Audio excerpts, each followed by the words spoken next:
आज 7th class की history में हम पढ़ने वाले हैं छठवां चैप्टर आर पास्ट 2 का। हम यहां तक पहुंच गए हैं। हमने बात कर ली है दिल्ली सल्तनत की, हमने बात कर ली मुगलिया सल्तनत की, हमने बात कर ली आपसे तमाम जो बिल्डिंग्स उन्होंने बनाई किस तरीके से बनाई, ये सारी चीजें हम बात कर चुके हैं। अब हम बात करेंगे, बिल्डिंग्स तो बन गई, ये डब्बे डब्बे तो बन गए हैं, ये बड़ी बड़ी बिल्डिंग्स बनी, उनका क्या काम है, टाउन्स की बात करने वाले हैं। घरों से बन जाता है शहर, हम उसी शहर की बात करने वाले हैं। शहर में होने वाला है व्यापार, हम उसकी बात करने वाले हैं। और व्यापार होने वाला है क्राफ्ट्स का, जो भी नई नई चीजें बनाई जाएगी उनका, और जो बनाते हैं वो है क्राफ्ट पर्सन। इसीलिए इन तीनों की बात हम करेंगे। देखिए, किताब बड़ी ऑर्गेनिक तरीके से लिखी है, आपको काफी मदद मिलने वाली है अगर आप उस चीज को उस तरीके से सोचें। हम जब आगे भक्ति मूवमेंट के बारे में पढ़ेंगे तब भी आपको एक ज्योग्राफिकल कनेक्शन मिलने वाला है, किस तरीके से कनेक्टेड किया गया है, आपके 8वें चैप्टर में आने वाला है। आप देखिए, ओवरव्यू में हमेशा हम समझने की कोशिश करते हैं कि ये चैप्टर हमें क्या सिखाने वाला है। एडमिनिस्ट्रेटिव सेंटर्स कैसे बनते हैं, आप देखेंगे अगर किंगडम बन रहा है तो उसके एडमिनिस्ट्रेशन की दरकार होगी, उस एडमिनिस्ट्रेशन की जरूरत होगी, और उसके लिए एक पर्टिकुलर सेंटर बनाया जाएगा जहां से एडमिनिस्ट्रेशन चलने वाला है। आप टेंपल टाउन्स की बात करने वाले हैं। आखिर ये टेंपल्स तो हमने सुने हैं मंदिर होते हैं, टाउन्स हमने सुने शहर होते हैं, ये मंदिर वाले शहर क्या होते हैं। आपको पिलग्रिमेज सेंटर्स देखने मिलने वाले हैं जहां पर आपके बहुत सारे लोग आने वाले हैं दर्शन के लिए। आपको नेटवर्क मिलने वाला है, छोटे छोटे शहरों का एक प्रॉपर नेटवर्क होगा। ट्रेडर्स होने वाले हैं, बड़े व्यापारी, छोटे व्यापारी। आपको क्राफ्ट टाउन्स मिलने वाले हैं, पर्टिकुलरली जहां पर आपके नायाब चीजें बनाई जाती थी, जो क्राफ्टमैन रहते थे, वो टाउन्स मिलने वाले हैं। साथ में हम हम्पी के बारे में समझेंगे, हम्पी का क्या रेलेवेंस था, मसूलीपट्टनम के बारे में और सूरत के बारे में समझेंगे। आप देखने वाले इस चैप्टर को इस तरीके से लिखा गया है कि कुछ इंपॉर्टेंट जगहों के बारे में काफी एक्सटेंसिव राइटिंग। आप भक्ति मूवमेंट में देखेंगे तो आपको कबीर और गुरु नानक के बारे में बहुत एक्सटेंसिव क्लोजर लुक स्टडी कराई गई है। इस तरीके से हम शुरू से देखते आ रहे हैं। नए शहर जो आने वाले हैं और व्यापारी जो आने वाले हैं उनके बारे में भी हम समझेंगे, ये कैसा नया तरीका है, कैसी नई कैटेगराइजेशन है। चैप्टर को शुरू करते हैं। हम मैप के सहारे से समझने का प्रयास करते हैं कुछ आर्टिसनल प्रोडक्शंस, और साथ में आपके जो सेंट्रल इंडिया साउथ इंडिया में हो रहे हैं उसके इंपॉर्टेंट सेंटर्स। आपके ट्रेड और आर्टिसंस के लिए क्या इंपॉर्टेंट सेंटर्स थे, उनमें मैं देखूं तो सूरत मुझे नजर आ रहा है, मसूलीपट्टनम मुझे नजर आ रहा है। साथ में मुर्शिदाबाद भी काफी डेवलप हो गया था। यहां आप देखने वाले हैं ये इतना डेवलप हो गया था कि जो आपका बंगाल था उस समय इसको एज अ कैपिटल बना दिया गया। और भी इंपॉर्टेंट सेंटर्स आप देखेंगे, पिलग्रिमेज सेंटर की बात करूंगा मैं, इसीलिए मैं आपको यहीं पर डिस्कस कर दे रहा हूं। अजमेर काफी इंपॉर्टेंट सेंटर बन जाने वाला है। याद करिए, हमने आपसे बात की थी जो आपके चिश्ती सिलसिला है उसके बारे में हम डिस्कस करने वाले हैं। और साथ में पुष्कर, ये भी एक इंपॉर्टेंट पिलग्रिमेज सेंटर होने वाला है। आपको ये सब याद आता जा रहा होगा। हम्पी, हम्पी के बारे में मैंने आपको बताया था कि हम क्लोजर लुक में हम्पी के बारे में, मसूलीपट्टनम और सूरत के बारे में पढ़ेंगे। और भी इंपॉर्टेंट सेंटर्स आपके बनते जा रहे हैं। डेवलपमेंट में आप देखने वाले जो आपके कोस्टल टाउन्स हैं, वहां पर आप बहुत ज्यादा ट्रेड का और आर्टिसनल डेवलपमेंट्स को आप देखने वाले हैं। अब मैं एडमिनिस्ट्रेटिव सेंटर की बात करता हूं, जो सबसे पहला हमारा टॉपिक था, उस पर मैं आता हूं। यहाँ पर बात की गई है, डिस्कशन किया गया तंजावुर का, जो कैपिटल है आपके चोला साम्राज्य का। चोलास इसको कंट्रोल करने वाले हैं और तंजावुर की यहाँ पर बात की जाती है। यहाँ पर डिस्कशन हो रहा है, बताया जा रहा है कि पेरिनियल रिवर है कावेरी, बल्कि आप जानते हैं ये पेनिनसुलर रिवर है या फिर डेक्कन जो आपकी साउथ की रिवर है, ये पेरिनियल नहीं होती। इसमें कहीं ना कहीं समर और उसके अलावा के टाइम पर बहुत ज्यादा टसल चलते हैं, डिस्प्यूट चलते हैं। याद है आपको, कर्नाटक जो आपका कावेरी डिस्प्यूट केस है वो भी कहीं ना कहीं इस पे बेस्ड है। लेकिन चोला साम्राज्य में लिखा जा रहा है कि ये पेरिनियल रिवर है। और पेरिनियल रिवर का मैं आपको मतलब समझा दूं, अर्थात ये कि 365 दिन जो साल के हैं इसमें सफिशिएंट वाटर फ्लो होता है। आपकी सफिशिएंट वाटर की क्वांटिटी होने वाली है, तभी आप किसी रिवर को पेरिनियल कहते हैं, जैसे हम आपकी हिमालयन रिवर्स को कहते हैं। यहाँ पर बता रहे हैं कि जो कावेरी है जहां से बहती है उसके आसपास बड़े सुंदर आपको शहर देखने मिलेंगे। यहाँ पर आपको राज राजेश्वरम मंदिर जो है, याद करिए मैंने इसके बारे में चर्चा की थी आपसे, ये जो मंदिर है इसकी आपको घंटियां सुनाई देंगी, जो कि राजा राजा चोला ने बनाया है। यहाँ पर आर्किटेक्ट के नाम भी बताए जाते हैं। आर्किटेक्ट के बारे में बताया जा रहा है कुंजरामल राजराज पेरुंतचलम। ये जो है ये आर्किटेक्ट है, इनके बारे में बताया जा रहा है। ये आपको आर्किटेक्चर जो आपका एडमिनिस्ट्रेटिव सेंटर है उसी के अंदर ये सब आपको समझ में आ रहा है। और बताया जा रहा है कि इस मंदिर के अंदर बहुत विशाल शिवलिंग है। इस तरीके की छोटी छोटी डिस्क्रिप्शंस दिए हैं। आर्किटेक्ट का नाम बताया जाएगा, किसने बनाया, राजा का नाम, मंदिर कौन सा है उसका नाम, किस रिवर के किनारे, किस नदी के किनारे है उसका नाम, और अगर कौन से डेटी रखे हैं उनका नाम। हर चीज आपको बताई जा रही है। आपको बताया जा रहा है किस तरीके से जो पैलेस है उसके साथ ही आपका मंडप है। मंदिर के बाजू से आपका पैलेस होने वाला है, पैलेसेस बनाए जाएंगे वहां, उसके बाद साथ में आपका मंडप होने वाला है, पेविलियन होने वाला है। याद करिए मैंने आपको एक, जब मैं खजुराहो के कंदरिया महादेव की बात कर रहा था, उस टेंपल की बात कर रहा था, तब मैंने ब्लूप्रिंट बताया था कि आपका मंडप या अर्थ मंडप होगा जहां पर डांस परफॉर्म किया जाता था और डेटी के दर्शन के लिए आप वेट करते थे। यहाँ पर आप देखने वाले जो आपका महामंडप या पेविलियन होने वाला है, मंडप होने वाला है, यहीं पर आपके राजा अपना कोर्ट, जो आपका राजा का दरबार है, वो लगने वाला है।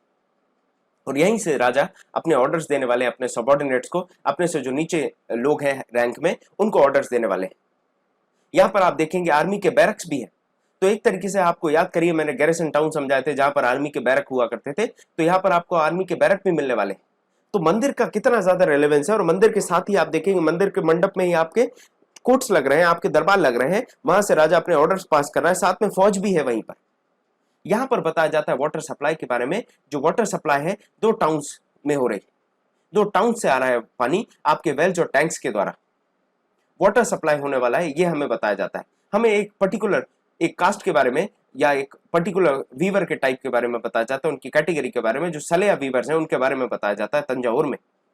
यहाँ पर बताया जाता है जो सलेया वीवर्स हैं। साथ में एक इंपॉर्टेंट टाउन बताया जाता है ओरेयूर का, जहां पर आप देखने वाले जो लोग हैं वो क्लॉथ बनाने वाले हैं, और क्लॉथ पर्टिकुलरली बनाने वाले हैं झंडों के लिए। आपका जो पताका होता है, झंडा होता है, उसके लिए बनाने वाले। और ये पर्टिकुलरली झंडे यूज किए जाएंगे आपके टेंपल फेस्टिवल में। झंडों की खासियत बताई जाती है कि आपके जो झंडे वो काफी फाइन क्वालिटी के कॉटन के बनाए जाने वाले, और जो फाइन क्वालिटी का कॉटन है वो आपके किंग और नोबल्टीज भी पहनने वाले।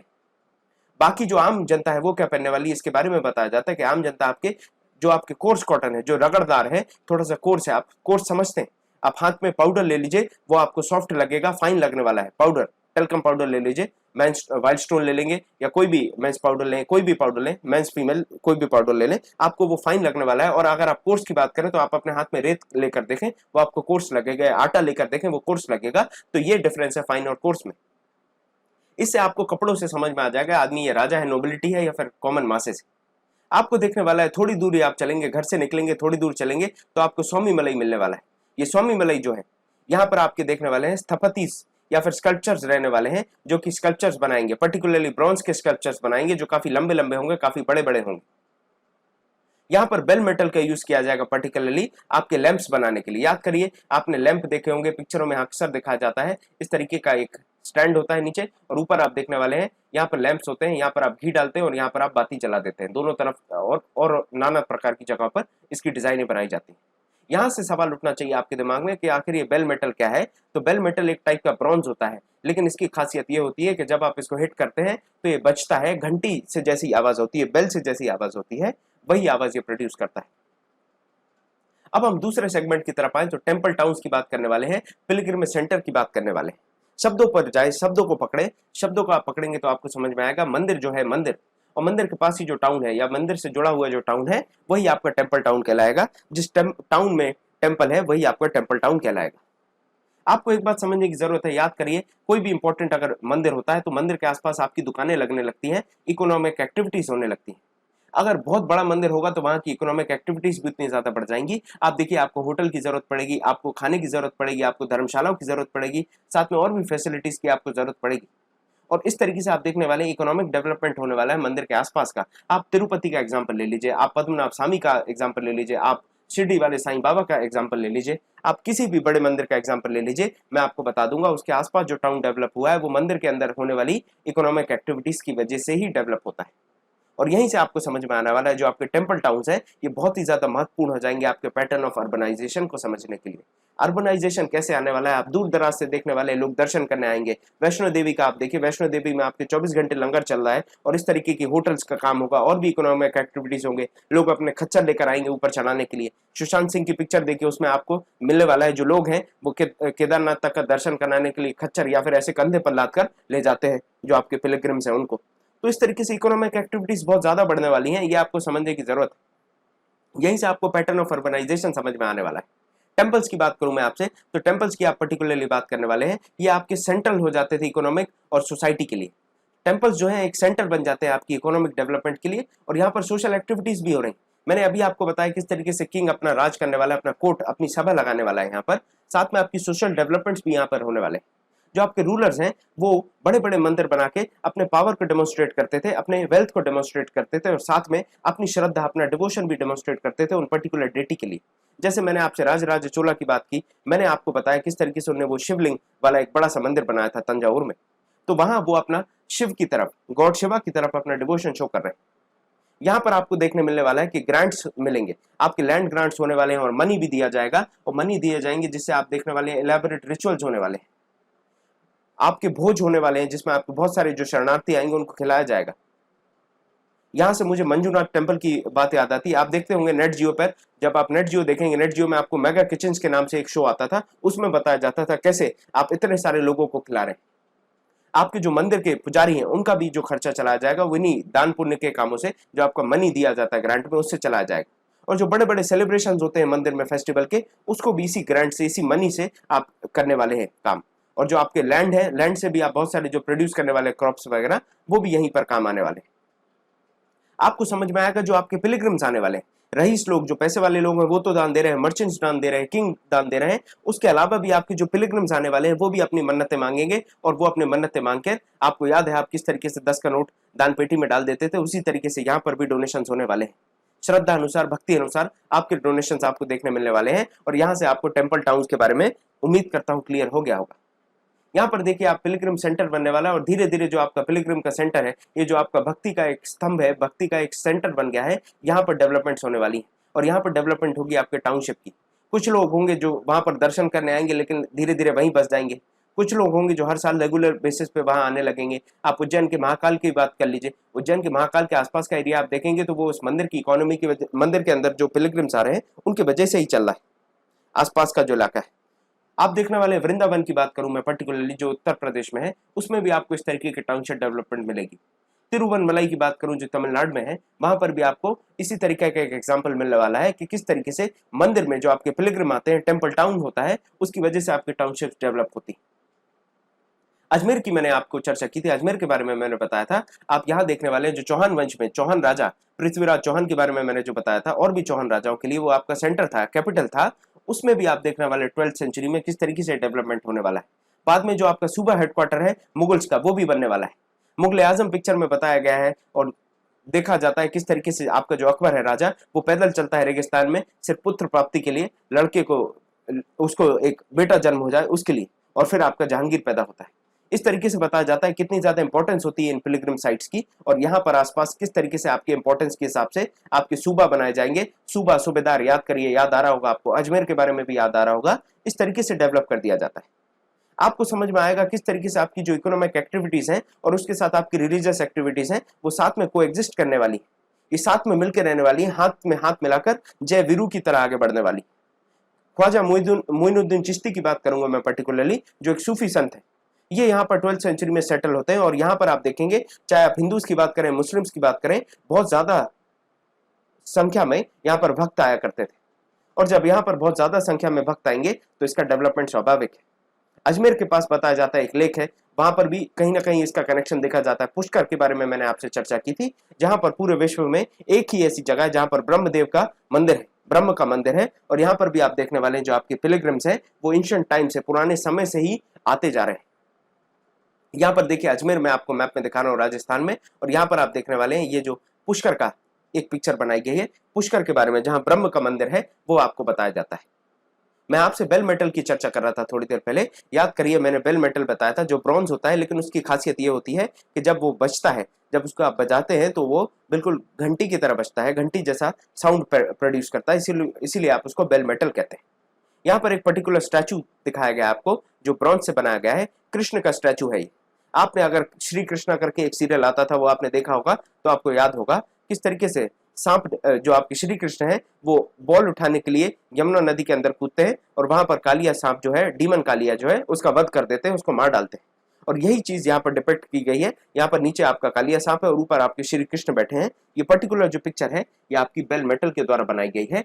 और आप इस पिक्चर को देखिए, इसकी इंट्रिकेट डिजाइन देखिए, आपको अलग से सब चीजें समझ में आ रही है। चाहे पैरों में जो उन्हें एंकलेट्स पहने उसकी बात करें, जो गर्डल उनने कमर में पहनी है, जो कमरबंद है वो पहना है, बाजूबंद देखिए आप, आमलेट्स देखिए ये क्लियर है, जो इनका हेडगियर है, जो इन्हें सर में मुकुट पहना है वो काफी क्लियर है। आपको सांप का भी स्ट्रक्चर बहुत क्लियरली डिफाइन दिख रहा है। इससे आपको समझ में आएगा कितनी हाई प्रोफाइल टेक्निक थी उनकी, कितना एडवांसमेंट हो गया था उनकी टेक्नोलॉजी में ब्रॉन्ज कास्टिंग की।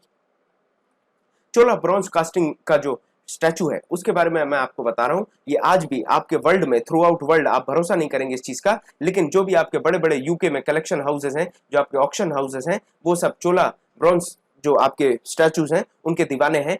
और करोड़ों से इस चीजों की कीमत लगाई जाती है, चाहे आप नटराज की बात करें या फिर जो आपकी कृष्ण की कालिया की मूर्ति है उसके बारे में आप बात करें, हर चीज की ब्रॉन्ज की जो मूर्तियां हैं उनकी बहुत लाखों में और करोड़ों में कीमत लगाई जाती है। अब हम बात करेंगे किस तरीके से उनको बनाया जाता है, जो लॉस्ट वैक्स टेक्निक है उस पर बात कर लेते हैं, किस तरीके से इनको बनाया जाता है।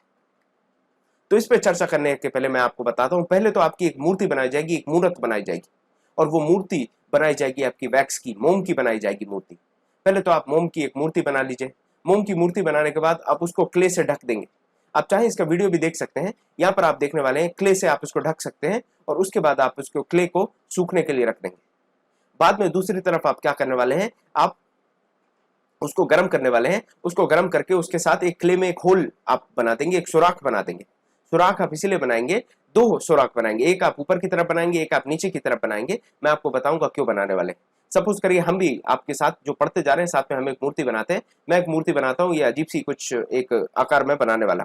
यहाँ पर मैं ऊपर एक होल कर दूंगा, नीचे एक होल कर दूंगा, और फिर आप देखने वाले हैं किस तरीके से ऊपर के जो होल है उससे मैं एक मोल्टन मेटल डालने वाला हूँ। मोल्टन का जो मेटल है, पर्टिकुलरली यहाँ पर हम बेल मेटल की बात करें, मैं उसको यहाँ पर डाल दूंगा। जैसे ही मेरा यहाँ पर मोल्टन मेटल जाने वाला है, इसके अंदर सपोज करिए मैं एक बॉल बना रहा हूँ। आपका मोल्टन मेटल इसके अंदर जाएगा, और जो वैक्स की मैंने बॉल बनाई थी वो वैक्स पिघल कर नीचे वाले जो सुराख है, नीचे वाला जो छेद है उससे नीचे आ जाएगी और बाहर आ जाएगी। लेकिन जो आपका मेटल है वो यहाँ पर एनक्लोज हो जाएगा और धीरे धीरे ये कूल डाउन करेगा। जब ये कूल डाउन करेगा तो मैं इस क्ले मोल्ड को तोड़ दूंगा, और जब मैं इस क्ले मोल्ड को तोड़ूंगा उसके बाद आप देखने वाले हैं कूलिंग और सॉलिडिफिकेशन के बाद मुझे अपनी एक बॉल मिल जाएगी। इसी तरीके से चोला जो है लॉस्ट वैक्स टेक्निक से अपने ब्रॉन्ज के स्टैचूज बनाया करते थे। बाद में आप उसको बढ़िया से साफ कर लीजिए, क्लीन करिए, और उसको पॉलिश करके आप तैयार हो गई आपकी ब्रॉन्ज स्टैचू। यहां मैं आपसे डिस्कस करना चाह रहा था नेटवर्क ऑफ स्मॉल टाउन्स, किस तरीके से स्मॉल टाउन का नेटवर्क होने वाला है। तो 8th सेंचुरी के बाद से आप देखेंगे, 8th सेंचुरी के आगे से 800 एडी के बाद से आप देखने वाले हैं जो आपके बड़े बड़े विलेजेस हैं, बड़े बड़े विलेजेस डेवलप होने वाले हैं, और यहाँ से जो आपके बड़े बड़े विलेजेस हैं वो आपके टाउन में तब्दील हो जाने वाले हैं। यहाँ पर आप इंपॉर्टेंट चीजें देखने वाले हैं, किस तरीके से आपका मंडपिका करके एक टर्म आपको देखने मिलने वाला है। मंडपिका का अर्थ होता था मंडी। याद करिए, आपसे भी मम्मी कहती जा बेटा जा सब्जी मंडी से थोड़ी सी सब्जियां ला दे, और आप बोलते थे नहीं मम्मी मुझे पबजी खेलना है।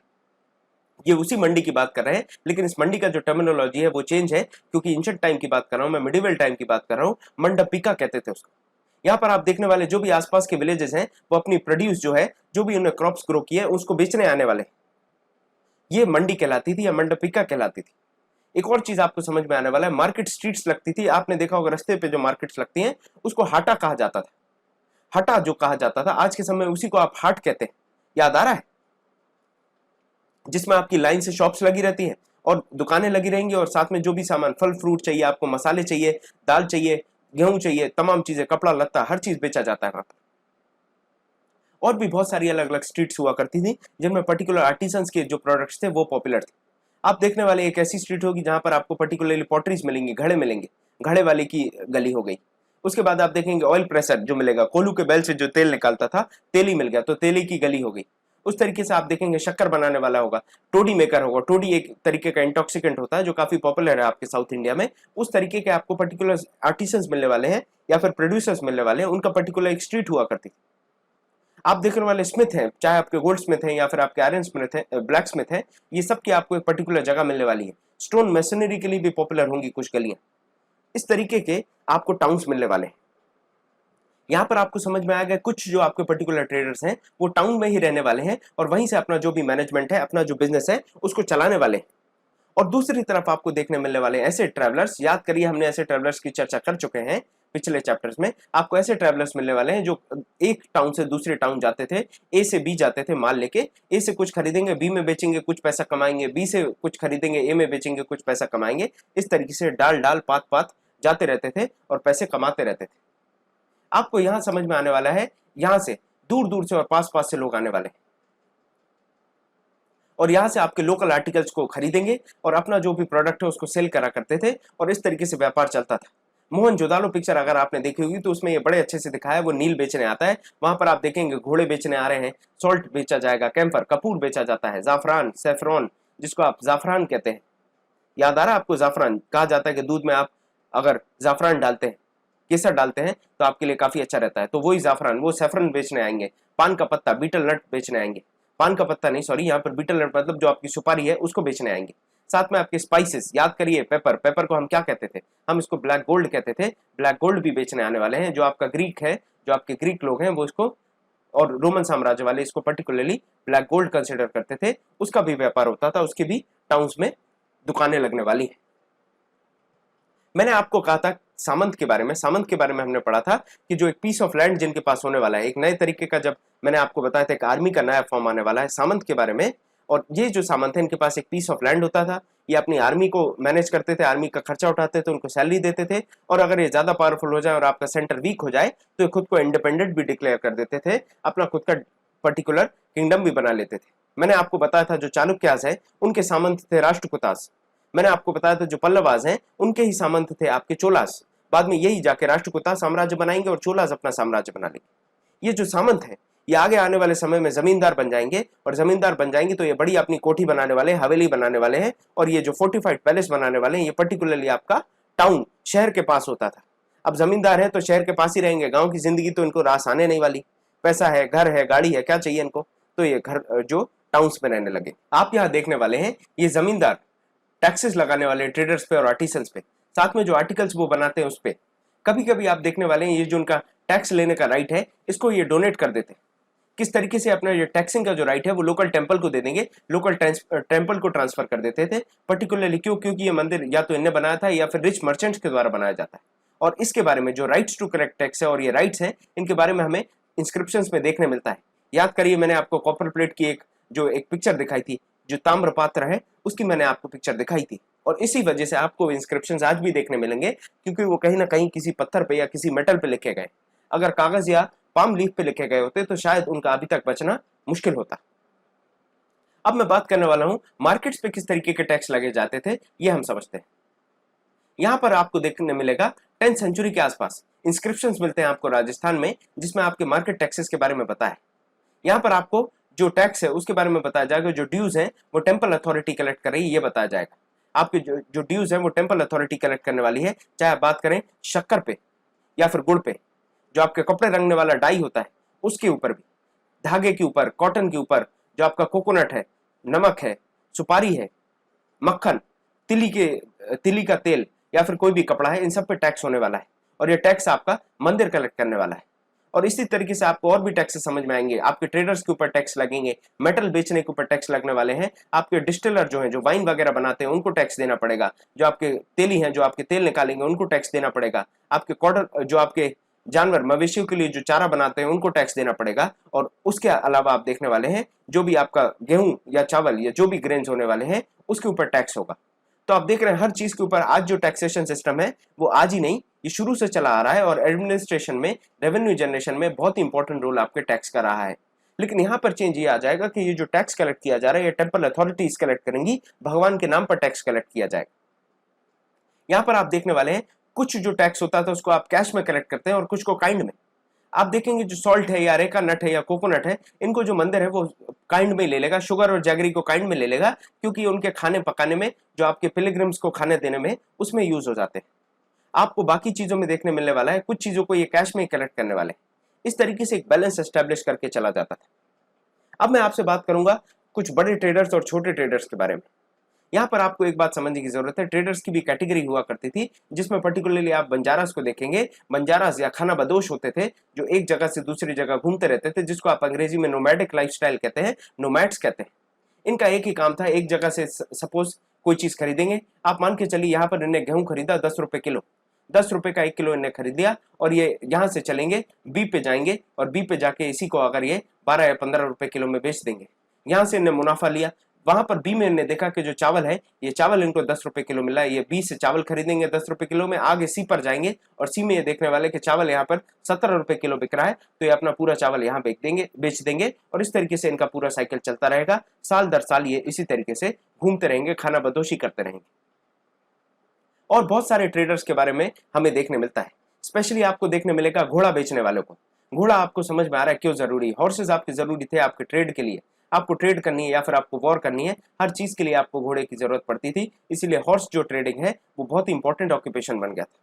इसके लिए आप देखने वाले हैं एक एसोसिएशन होती थी जिसमें एक हेडमैन होगा, आपका जो हेड होता था वो नेगोशिएट करने वाला है, और नेगोशिएट करने वाला है वॉरियर्स के साथ, जो आपके वॉरियर्स हैं उनके साथ, जो घोड़ा खरीदने आए उनके साथ नेगोशिएट करेगा आपका हेडमैन, ये आपको देखने मिलता था। यहां पर आपको एक और चीज समझ में आनी चाहिए कि जो ट्रेडर्स हैं उनका काम है एक जगह से दूसरी जगह जाना। क्या आपको लगता है आज के समय भी लूटपाट के कितने आपको किस्से सुनने में मिलते हैं? उस समय की बात कर रहा हूं मैं, क्या उस समय चीजें जो थी वो सेफ थी, रास्ते सेफ हुआ करते थे क्या? आप देखने वाले बहुत सारे ऐसे किंगडम्स होने वाले हैं जिनको ये ट्रेडर्स क्रॉस किया करते थे। बहुत सारे जंगलों को ये क्रॉस करने वाले हैं, और जब ये जंगलों या फिर किंगडम्स को क्रॉस करने वाले हैं, इनको प्रोटेक्शन की जरूरत होती थी। ये हमेशा झुंड में, कैरावान्स में सफर करेंगे, काफिले में सफर करेंगे। जब वे काफिले में सफर करेंगे उसके साथ में ये गिल्ड बना लिया करते थे, गुट बना लिया करते थे, ग्रुप बना लिया करते थे, जिनका पर्टिकुलर काम होता था एक दूसरे के इंटरेस्ट को प्रोटेक्ट करना, या फिर पर्टिकुलरली जो गिल्ड्स होंगे वो अपने लिए बॉडीगार्ड्स या प्रोटेक्शन का साजो सामान और व्यवस्था करके रखते थे, अपने इंटरेस्ट को प्रोटेक्ट करने के लिए तैयार रहते थे आपके ट्रेडर्स। आपको यहाँ पर बहुत सारे गिल्ड्स के बारे में बताया गया है। साउथ इंडिया में, पर्टिकुलरली साउथ इंडिया में आपको गिल्ड्स मिलने वाले हैं 8th सेंचुरी के आसपास, जिसमें कुछ पॉपुलर गिल्ड जो थे वो थे मणिग्रामम और नाना देसीस। इसके साथ आप देखने वाले हैं ये जो आपके गिल्ड हैं ये काफी एक्सटेंसिवली ट्रेड करने वाले हैं, पेनिनसुलर इंडिया तक, जो आपका पेनिनसुला है वहां तक ट्रेड करने वाले हैं। आपके साउथ ईस्ट एशिया और चाइना तक इनकी पहुंच होगी, इनकी रीच होने वाली। आपको और भी कम्युनिटीज के बारे में पता चलता है जो पर्टिकुलरली आपकी ट्रेड में इन्वॉल्व थी। जैसे आप चेटियार्स की बात करें, एक कम्युनिटी जो ट्रेड में इन्वॉल्व थी, जो ट्रेडर्स थे। आपको मारवाड़ी ओसवाल के बारे में पता चलता है जो कि ट्रेडर्स थे। साथ में आपको पता चलेगा किस तरीके से दूर दूर तक जाते थे, और इनका बेसिक काम जो था, ये इनका बेसिक जो प्रिंसिपल काम था इनका, वो था ट्रेडिंग। इनका ट्रेडिंग ग्रुप्स के नाम पर काफी पॉपुलर है आपके कंट्रीज में। आपको गुजराती ट्रेडर्स मिलने वाले हैं जो आपके हिंदी या फिर हिंदू कम्युनिटी से थे, उनको आप बनिया कहेंगे, और जो आपके मुस्लिम कम्युनिटी से हैं उनको आप बोहरा कहने वाले हैं। इस तरीके से आपको बोहरास और बनियास काफी मिल जाएंगे। काफी कम्युनिटीज इस तरीके से आपको गुजरात में मिलती। इनका पर्टिकुलर काम फैला हुआ था रेड सी तक, रेड सी, पर्शियन गल्फ, ईस्ट अफ्रीका और साउथ ईस्ट एशिया और चाइना में भी इनका माल जाता था, इनका व्यापार होता रहता था। यहाँ पर बेचते थे मुख्यतः आपके टेक्सटाइल, याद है आपके कॉटन, मसलिन वगैरह जो बनाई जाती थी। साथ में आप देखने वाले मसालों का भी बड़ा जोरदार व्यापार होता था, एक्सचेंज हुआ करता था, और किस तरीके से ये मसाले और टेक्सटाइल बेचकर गोल्ड लिया करते थे और आइवरी लिया करते थे जो अफ्रीका से मिलती थी। साथ में मसाले भी, टिन मसाले, चाइनीज ब्लू पॉटरी, आपने देखा होगा जो चाइनीज, जो आपके चाइना की मिट्टी के पॉटरी होती है, बर्तन होते हैं वो। साथ में सिल्वर भी आता था आपका साउथ ईस्ट एशिया और चाइना के आसपास के इलाकों से। तो इंटरचेंज या फिर एक्सचेंज आपको मिलने वाला है गुड्स का, यहाँ पर पर्टिकुलरली गुजरात के ट्रेडर्स के द्वारा। आपके वेस्टर्न कोस्ट के आसपास जो इंपॉर्टेंट टाउन्स थे उनकी हम बात करें तो ये आप देखने वाले यहाँ पर अरब, पर्शियंस और चाइनीज ने अपना ठिकाना बना लिया था। आपके जूइश और सीरियन क्रिश्चियंस ने भी यहाँ पर ट्रेडिंग चालू कर दी थी। ये ट्रेड करते थे। आपको वेस्टर्न कोस्ट जो आपके मालाबार के आसपास का इलाका है वहां की मैं बात कर रहा हूँ, ये ट्रेड करने वाले इंडियन स्पाइसेस में और कपड़े में, और ये बेचने वाले हैं सी पोर्ट जो आपका है रेड सी का, वहां तक इनका व्यापार होने वाला है, जहां पर ये इटालियन ट्रेडर्स के साथ व्यापार करते थे। और यहां से इटालियन ट्रेडर्स से ये फाइनली यूरोप तक पहुंच जाता था, और जहां पर इनको काफी मोटी रकम मिलती थी अपने कपड़े और मसालों के लिए। आप देखने वाले जो स्पाइस है, जो आपको मसाला है, वो आपको ट्रॉपिकल क्लाइमेट में ही ग्रो करने मिलेगा, वहीं पर ग्रो होता है। चाहे आप काली मिर्ची की बात करें, फिर आप सिनेमन की बात कर लें, या फिर नटमेग, या फिर आप ड्राइड जिंजर की बात करें जिसको आप सौंठ कहते हैं। इस तरीके की चीजें आपको देखने मिलने वाली हैं जो ट्रॉपिकल एरिया में ग्रो करेंगी, और ये काफी इंपॉर्टेंट हो जाती है आपकी यूरोपियन कुकिंग में। यूरोपियन कुकिंग में ये इंपॉर्टेंट पार्ट बन जाता है। साथ में आपका जो कॉटन है ये भी बहुत ज्यादा अट्रैक्टिव क्लॉथ बन जाएगा यूरोप में, और इस वजह से यूरोप जो है वो इंडिया की तरफ आकर्षित होगा और इंडिया से ट्रेड करने के लिए बहुत ज्यादा उत्सुक हो जाएगा। यहाँ पर काबुल की चर्चा की गई। काबुल में बताया जाता है किस तरीके से काबुल की ज्योग्राफी है। आप देखेंगे कितना रगड है, कितना रफ होने वाली है, रफ है ये जगह। आपने विश्वरूपम पिक्चर देखी होगी तो आपने काबुल के बारे में काफी अच्छे से काबुल को पिक्चराइज किया है, आप समझ पाएंगे उसको। या फिर आपने और भी बहुत सारी पिक्चर्स हैं जिसमें आपको देखने मिलता है काबुल के बारे में। पथरीला इलाका है पूरा, यहाँ पर कुछ ज्यादा खास ग्रो नहीं होता है, इसीलिए इसको कहीं ना कहीं आप देखते हैं जो आपका गोल्डन क्रिसेंट है, जहाँ पर ड्रग्स का ज्यादा काम होता है, उसमें काबुल का नाम आता है, अफगानिस्तान का नाम आता है। काबुल जो आप आज के समय अफगानिस्तान के अंदर है, ये आपका धीरे धीरे देखने वाले पॉलिटिकल और कमर्शियली इंपॉर्टेंट हो जाएगा। 16th सेंचुरी आते आते तक इसका इंपॉर्टेंस ग्रो हो जाएगा। जो आपका काबुल और कांधार का इलाका है, यहाँ पर आप देखने वाले हैं ये सिल्क रूट का एक पार्ट था, और सिल्क रूट का पार्ट होने की वजह से इसमें आपकी ट्रेड बढ़ने वाली है। पर्टिकुलरली आपके घोड़े का जो व्यापार है वो बढ़ने वाला है। यहाँ पर बताया जाता है एक आपके ट्रैवलर आएंगे 17th सेंचुरी में जिनका नाम था जीन बैप्टिस्ट टवेन। ये आपके डायमंड मर्चेंट होंगे, और ये बताते हैं काबुल जो है, काबुल में व्यापार होता है लगभग 30,000 रुपए का सालाना। 30,000 रुपए सालाना, 16वीं शताब्दी की बात कर रहा हूं मैं भाई साहब। आप समझ पा रहे हैं कितनी बड़ी रकम है। 30,000 रुपीज पर ईयर की ट्रेड होती थी, पर्टिकुलरली हॉर्सेस में। ये बहुत ही इंपॉर्टेंट बात है। साथ में आप देखने वाले कैमल की भी ट्रेड होती थी, और आपके जो कैमल है वो ड्राई फ्रूट्स और डेट्स, कारपेट्स और सिल्क को कंधे पर लाद के, अपनी पीठ पर लाद के दूर दूर तक ले जाया करते थे। ये भी माना जाता है काबुल से आप देखने वाले फ्रेश फ्रूट का भी ट्रेड होने वाला है, और ये पूरा आपके सब कॉन्टिनेंट में और आसपास फैल जाएगा। गुलामों का भी ट्रेड होता था यहाँ पर, आपके जो गुलाम हैं उनको भी लाया और बेचा जाता था काबुल में। तो काबुल एक काफी इंपॉर्टेंट बाजार की तरह डेवलप हो जाता है, क्योंकि सिल्क रूट के सेक्शन में आता था, सिल्क रूट के रास्ते में आता था, इस वजह से इसमें डेवलपमेंट होता है। यहाँ पर मैं काबुल आपको दिखा रहा हूँ मैप में, और ये कांधार, ये दो जगह थी जिसमें पर्टिकुलरली काबुल आपका हॉर्स ट्रेड के लिए, फ्रूट्स के लिए, ड्राई फ्रूट्स के लिए, डेट्स के लिए काफी मशहूर हो गया था। मैंने आपको बताया कितना ज्यादा पैसा, 30,000 रुपया सालाना ये कमाते थे घोड़े बेच बेच कर, और हम यहाँ घोड़े बेच के सो जाते हैं। अब हम बात करने वाले हैं क्राफ्ट्स इन टाउन की। क्राफ्ट जो आपका टाउन में होता है उसके बारे में हम बात करने वाले हैं। आप देखेंगे बिडार, जो पर्टिकुलरली आप देखने वाले हैं कर्नाटक के पास में बिडार, मैंने आपको मैप में कर्नाटक जो आपका हम्पी है उसके ऊपर की तरफ बिडार पड़ता है। यहाँ पर आपके क्राफ्ट पर्सन पॉपुलर होने वाले हैं, जो कि सम्मान कमाते हैं, पॉपुलैरिटी कमाते हैं आपके पर्टिकुलर कॉपर और सिल्वर के बर्तन बनाने के लिए। और इस पर्टिकुलर जो बर्तन है, ये जो वर्क होता है, इसको आप बिडरी कहते हैं।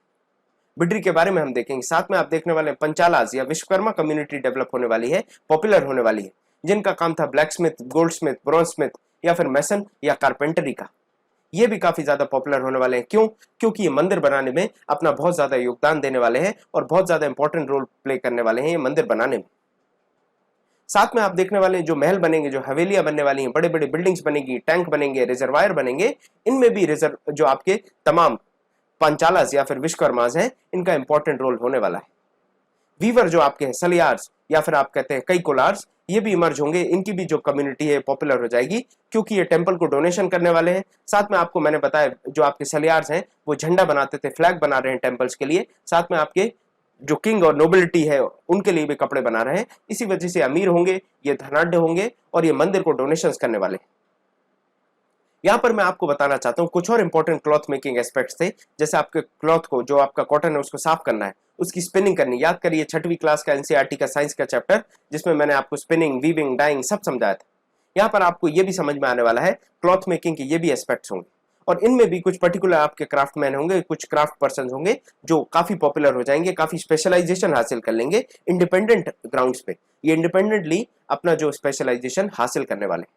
ये देखिए, मैं बिडरी के बारे में आपसे कह रहा था। आप देखिए 17वीं सेंचुरी में जो कैंडल स्टैंड बना है, ये आपका जो ब्रास और ब्लैक ओवरले में है, ये भी कहीं ना कहीं बिडरी डिजाइन कहा जाता है। आपकी शॉल आप देखिए, शॉल वर्क देखेंगे आप, तो इसमें जो प्रिंटिंग वगैरह हो रही है, ये भी आपके क्राफ्ट पर्सन करने वाले हैं। ये जो काम है डिजाइनिंग का, ये आपके क्राफ्ट पर्सन करने वाले हैं।